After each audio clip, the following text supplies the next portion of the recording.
Hi, and welcome to the Real Estate Nerds show here. Of course, my name is Scott Royal Smith. I am the CEO of Royal Legal Solutions. I am here with Daniel Angel.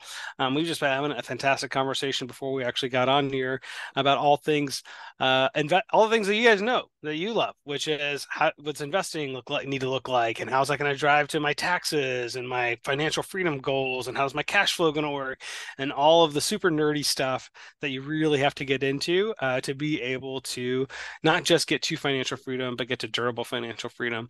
And the root of everything, guys, as you guys know, as I say, is what you need is you need good investments, which means you need to work with good operators. You need good people that know about what good assets are. And that's where you need to place your money because without that, you don't have a strong foundation for everything else to build on. So, Daniel, thank you so much for joining me here today. I'm wondering if you could give us a little bit of a background on yourself and your company. Like, what things do you think would be most important for us to know about you and your team? Of course, Scott. No, thank you for having me. As you kind of like briefly mentioned, we're Apex Development Group. We're located in Atlanta. We've decided to focus in Metro Atlanta at least for now, and that's been on purpose, just because we like to be boots on the ground and pretty much based on one of the things you mentioned not long ago about just making sure we know what we're doing. We know the market, and we can try to be as efficient as possible where we are. A little bit of background about me. I'm originally from Colombia, South America. Moved to the States after I graduated high school, went to school in Atlanta, and then I went back to Colombia, and that's where I started my career.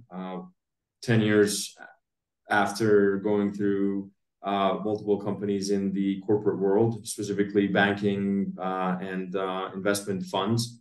I came back to Atlanta and with another company originally from Colombia. And then at that point, I was just trying to start my investment journey, similar to what you were saying earlier. Started doing some single family investments, straight flipping for a while, and slowly but surely started getting larger and larger. And then at some point, a few years later, met who is my business partner now.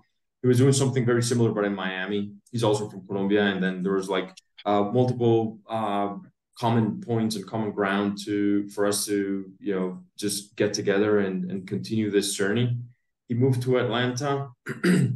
And after a couple of years where we raised a couple of funds, private equity funds for single family rentals, saw that the multifamily space would be like a natural and interesting evolution or second phase for us. In 2020, we made that decision. That was early 2020, right before COVID. In the middle of COVID, we acquired our first multifamily deal, and just fast forward to today, we have 350 units in multifamily and have fully transitioned to this space now. Wow, that's fantastic. And Daniel, so the principal assets that you guys are working into is going to be the is it like would you say like they're smaller, mid-range, or bigger multifamily units? So it's been a process. Our first multifamily deal was a small 25 unit deal in North Atlanta. We just wanted to get our feet wet and understand how the asset class worked, and how we could, go through the hoops and loops of agency debt and just getting our transition from single family to multifamily, learning a lot more of those efficiencies and economies of scale. But then we, I guess, tweaked our buy box or like our investment criteria and have been evolving since. Right now, we focus more on more than 100 units and 80s vintage and newer.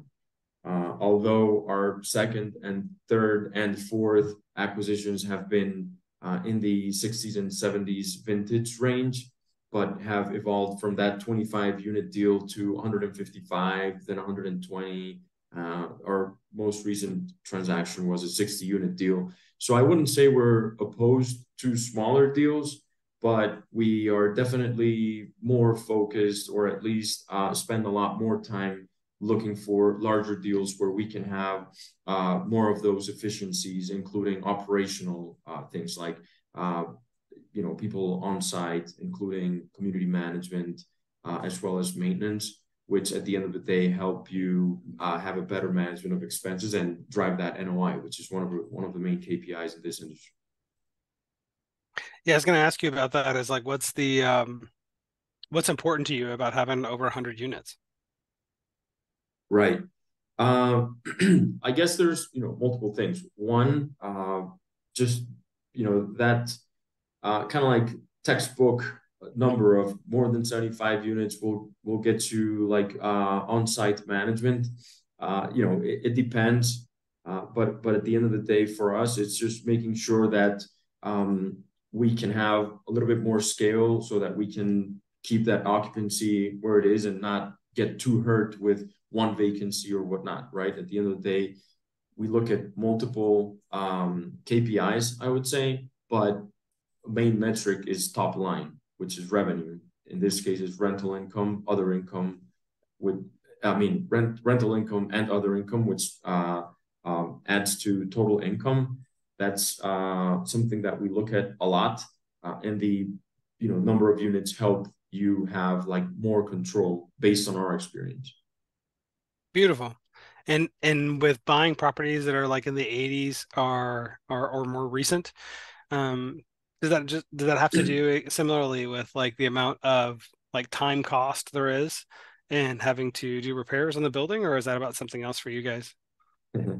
Yeah, no, that's a great question. And to be honest, in our experience, it has to do a little bit with what happened with the code in those years, like 84, 85, and then the materials that end up being used or ended up being used after that 80s kind of range, which at the end of the day touches heavily on what you mentioned, maintenance.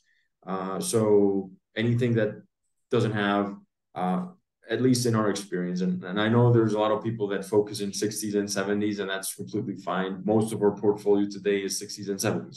So nothing wrong with that.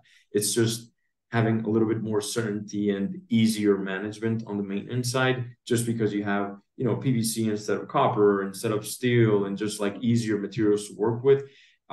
Making sure that you have drywall instead of like plaster and just stuff that makes it a lot easier to maintain and avoid having too much deferred maintenance. I see. Yeah. Yeah, I was looking at y'all's website earlier and it looked like that your company had like two major prongs. One was in like the asset acquisition and the other one was in the property management side of things. So it sounds like you're really thinking through both angles of it. It's like, how do we actually make it this an easy, not only a good asset, but one that's going to be easy for us to manage, easy for us to maintain. Um, does that mean that your asset strategy is typically like a long-term buy and hold with like a refinance somewhere in there and some type of value add play, or what do you typically look for? Exactly. So yeah, based on our experience in the single family world, and given that we come from, home flipping world, we developed a pretty strong project management and construction team. So we leverage our investments on that, and the fact that we feel comfortable doing, you know, mid to high or heavier lifting renovations. So we'll definitely look at value add opportunities for sure, right? And then just the whole point of focusing on staying away from deferred maintenance is just because based on our experience, just being able to keep expenses on point help you go, I guess, at least be more certain on that NOI and how you drive that NOI upwards as we all intend to. And regardless of it being a mid-term hold or a long-term hold, in our case, it's usually 5 to 7 years with a refi in between somewhere in there. Um, Regardless of the of the whole time or the whole period, we just like to do our renovations right and make sure we touch on not only what drives rent, but also what's behind the walls that's going to keep maintenance guys out of the units, you know? Perfect. And I know, we were talking before getting on online today that like that you guys didn't have a any current deals that were up, um, and I'm kind of curious about what is it, what is your current thinking around what's happening right now that's with the deal acquisition strategy, and are you guys actively working on trying to get a new deal to be able to promote, or just kind of sitting tight and wait and see what happens with the market? Yeah, no, definitely. I mean, we consider ourselves pretty aggressive on that. As even we talked about it earlier, we managed to close a deal earlier this year. Definitely, we're not. Uh, we know what's going on, and we understand, and we clearly acknowledge the fact that it's harder these days. Interest rates are higher. That gap between sellers' expectations and buyers, where things are penciling is definitely still there. But we're very active actively looking for new deals.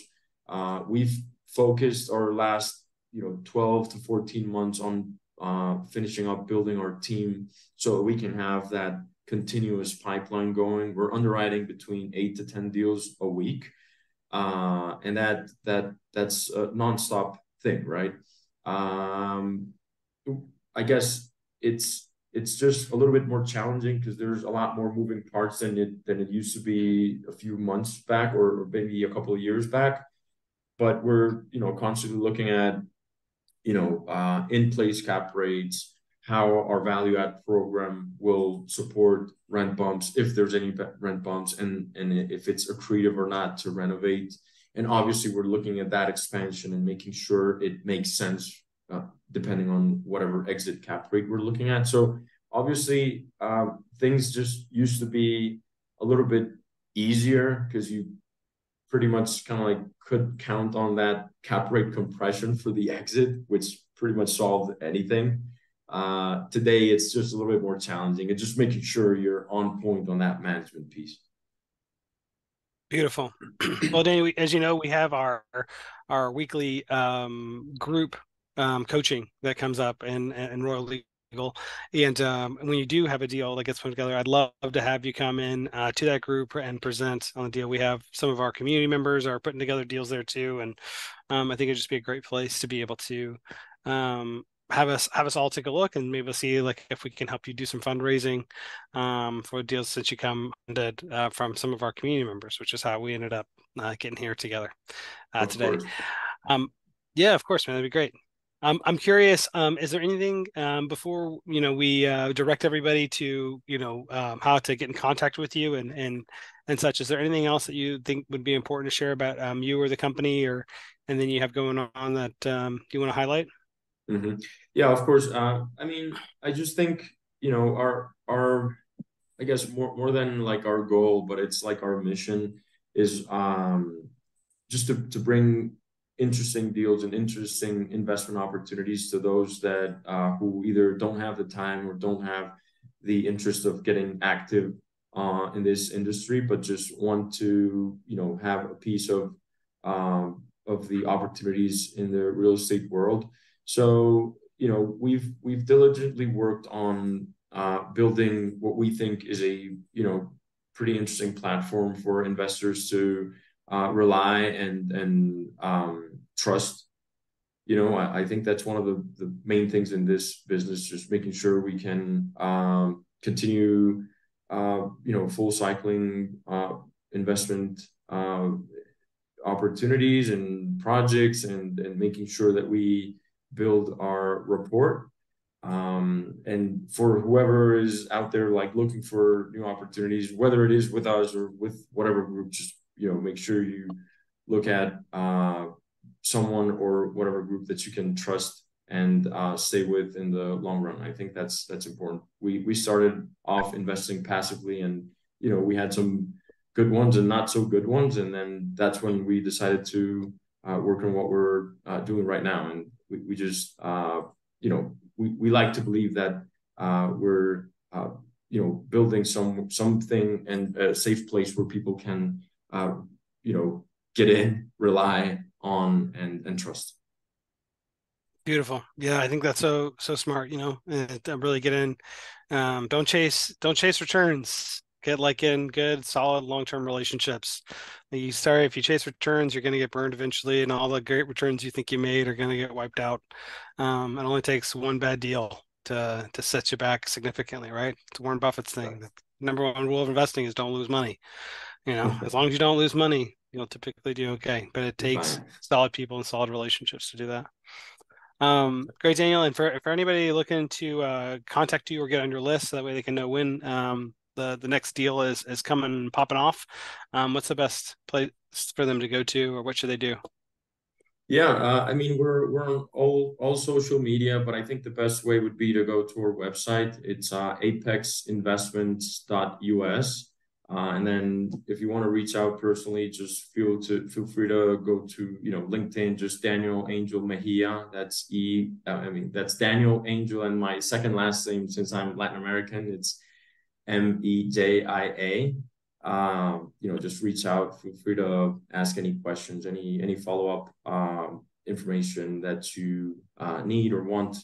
We're here to help.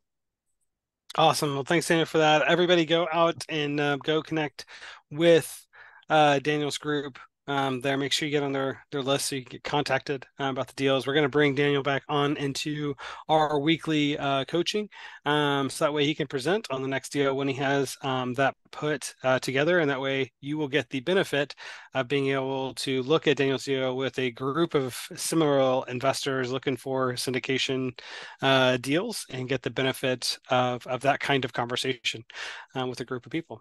So look forward to seeing you guys inside of our weekly coaching if you're not already there right now. So Daniel, thank you so much for coming on the show, brother, and hope to have you No, back Scott, again soon.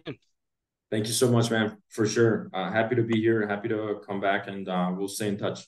Thank you so much. Thanks, man.